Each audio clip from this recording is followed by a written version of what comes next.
تروریسم باید که تعریف کنند که تروریسم یعنی چی؟ تروریست معین کرده شود. کی تروریست است و تروریسم چیست؟ واقعا ما مخالف تروریسم، واقعا ما محکوم میکنیم تروریسم و تروریست در هر شکل که نوعی که نباشه.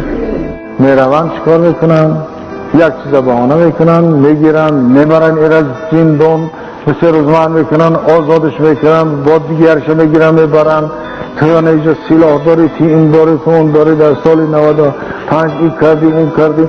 هر فضا را طور میکنن که همون آدم ها دیگه خوف داشته باشن، با گردنی بلند نرن.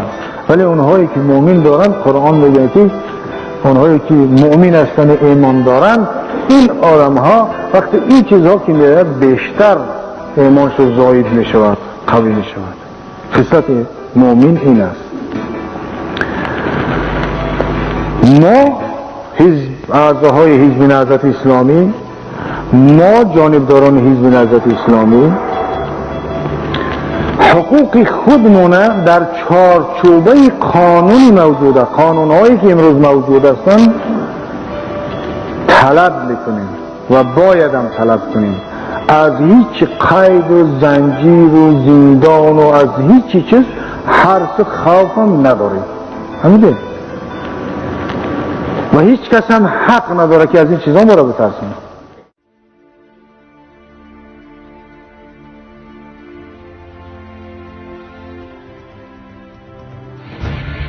ما راه خیلی مشکل را بعد از انتخابات سال 2010 طی نمودیم و بر اثر این فشارها، طوری که استاد زنده یاد سید عبدالله نوری می‌فرمودند، اگر ما شکسته باشیم نریختیم، ولی ما حزب نهضت نه شکسته ایم نه ریخته ایم.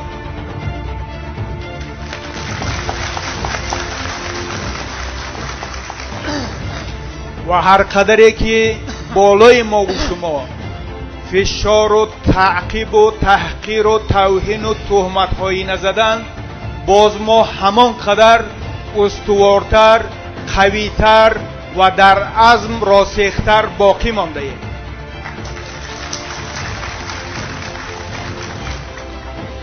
ما هیچگاه شکست نخواهیم. ما در هر دو صورت پیروز هستیم. درست است که امروز حتی در روند معرکه انتخاباتی قلم‌پرسایانی که در گذشته جانبداری از فرانت خلقی میکردند و عالمان فالبین و آینده‌نگر جمهوری علیه حزب نهضت تهمتنامه ها می نویسند و می خواهند که آبرو و حیثیتی که حزب نهضت دارد با آبرو و حیثیت حکومت و حزب خلق دموکراتی برابر سازند، ولی این کار از دستشان تا به امروز نآمده و در آینده نخواهد آمد. امروز میخواهند از حزب نهضت یک حزب پرخاشگر، ستیزجو، تندرو و افراطی را به نمایش گذارند، ولی حزب نهضت اسلامی تاجیکستان یک چنین نیست. ما همگان یاد داریم که فتنه انگیزی از کی شروع شد. من صراحتاً میگویم که فتنه انگیزی از ملاقات رئیس جمهور با علما و پرت اکتیو حزب خلق دموکراتی شروع شد. ببینید، فیلمنامه های تحقیرآمیز، بهتان‌آمیز، تهمتنامه ای که علیه حزب نهضت پهن کردند، ولی آنها خادمان مقامات انتظامی بودند، نه تنها در جمهوری بلکه در خارج از جمهوری، در ازبکستان و روسیه به نشر گذاشته شدند که امروز دیگران با تمسخر به ملت تاجیک میگویند که فرزندان مردان این ملت در بیرون از کشور مهاجرت میکنند، ولی زنهایشان در داخل به فلان کارها مشغولند. به حکومت داران، با آنهایی که امروز در خدمت حزب حاکم حکومت گفتنی هم. ما اینجا نشستگان فرزند اوگه این سرزمین نیستیم.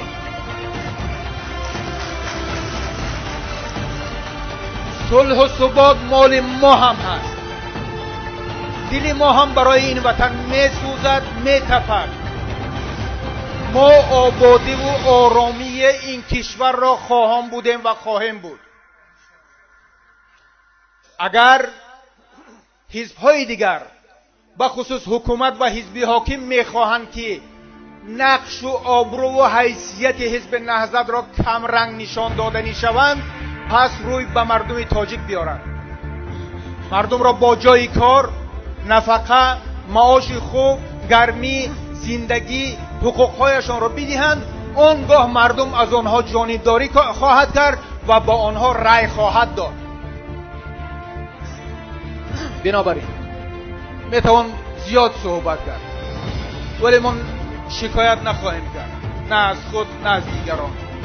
ما با راهی که انتخاب کرده ایم، با تصمیمی که در انتخابات گرفته ایم، با صبر و تحملی که ما و شما نهضتی ها داریم، انشاءالله این روند را نیز پس سر خواهیم کرد.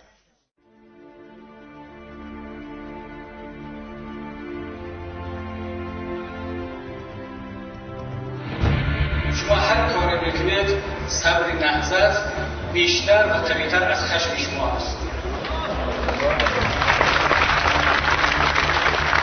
ما با صبر خودمون شما را خشم‌آلود خواهیم کرد. ولی این هم یک جای دیگر هم قبلا گفته بودم که برای امنیت این ملت و این کشور هر چقدر لازم باشد نهضت صبر خواهد کرد.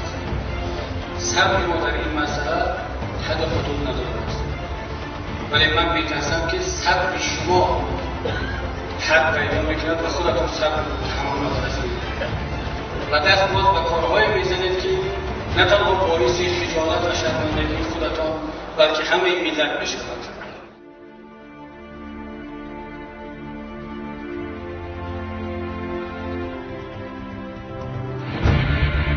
فاجعه‌ای که امروز روز 4 سپتامبر رخ داد، این تقریبا نتوان گفت که ادامه اون وضع ناخوبی هست که کشور و بخصوص حزب نهضت اسلامی تاجیکستان طول چندین سالها داشت.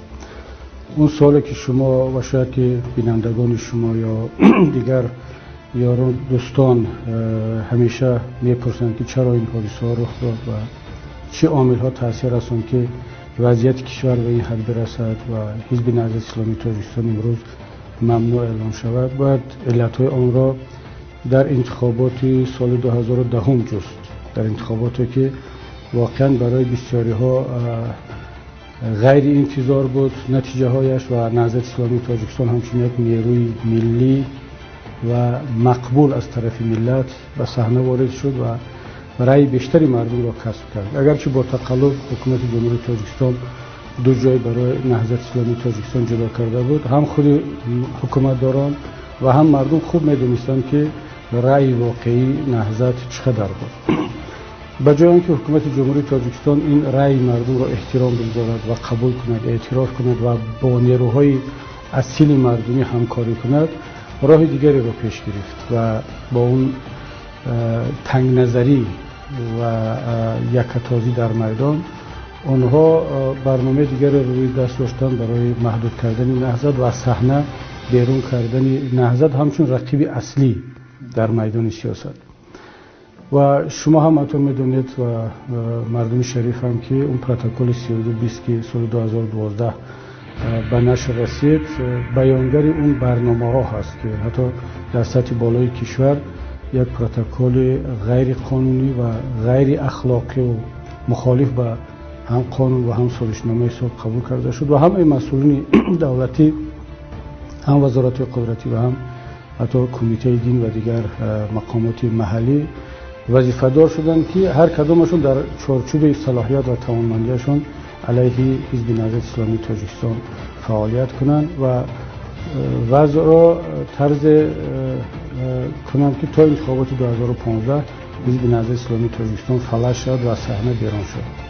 ولی باز هم برادران خواهران ما در عموم حزب نهضت استواری نشان داد و در انتخابات 2015 هم نه تنها فلج نشدیم بلکه باید قوا و قدرت خوب وارد شدیم که بالاخره دیگر در اینجا تاب نآوردن به این صبر و متانت و استواری حزب نهضت و نه اینکه انتخابات برگزار نشد بلکه یک مضحکه و یک اسپکتاکل تمام بود که مردم هم شاهدی آن بود. اصلا انتخابات در سال 2015 نداشتیم. آنها از اول برنامه بستن حزب نهضت اسلامی تاجیکستان را داشتند و می‌خواستند با راه فلج کردن یا با راه آن که ما خودمان اعلام کنیم که حزب نهضت دیگر فعالیت نخواهد کرد، ولی چون این به دست نآمد دیگر با استفاده از این بهانه که به دست آمد که این حادثه که روز 4 سپتامبر رخ داد و حالا هیچ کس نمی‌داند که عامل‌های اصلیش چی بود، این یا شورش بود یا جنرال نظرزاده تحت یگان شرایط مجبور شدند فرار کنند. حالا چون دیگر شاهد نیست ایشان هم کشته شد، دیگر این بهانه را استفاده کردند و حالا نه تنها حزب نهضت را بستن یا ممنوع اعلان کردن بلکه همچنین حزب اکستریمیستی و تروریستی هم اعلان شد که این را به فکرم حتی خودی همان حکومتداران و مسئولین باور ندارند.